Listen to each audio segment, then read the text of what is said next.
Middle-class brands are dying. Let's talk about the death of the middle. For the better part of the last century, Western countries lived in a consumer society that, despite its veneration of excess, was actually largely driven by the middle class and middle income spending. But worsening economic inequality is changing the middle from the broadest and safest territory for brands to occupy to the most dangerous.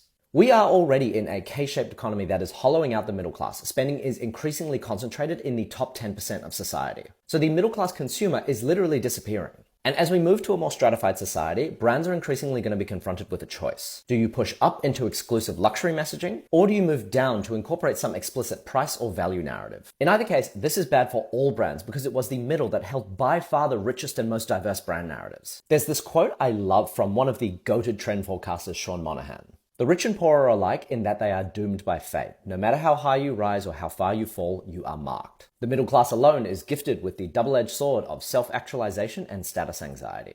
A lot of people ask me why I chose a career in brand. It's because I'm fascinated with people's desires, fears, anxieties, and how they represent those things through what they consume.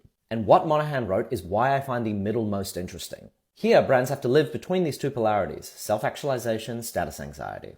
And the tension between the two is what produces all of these extraordinarily diverse brand narratives. And yes, sometimes extraordinarily beautiful pieces of creative. In comparison, luxury messaging by its nature always has to confirm the rarefied position of the buyer to justify its margins. This often leads to territories that stretch from the incredibly boring to spiritually Miami to hideously embarrassing. And it is even more of a shit fight when you have to incorporate value-led messaging. What you're finding here is that brands have to get a lot more creative. The Ordinary's latest pop-up, the Markup Marché, was a perfect example of this. Sell a banana as an all-natural magical energy boosting bar for $175 to highlight how marketing language justifies obscene margins in skincare. In more ways than ever, brand is politics, so strap in, dear marketer, because it is going to be a bumpy motherfucking decade.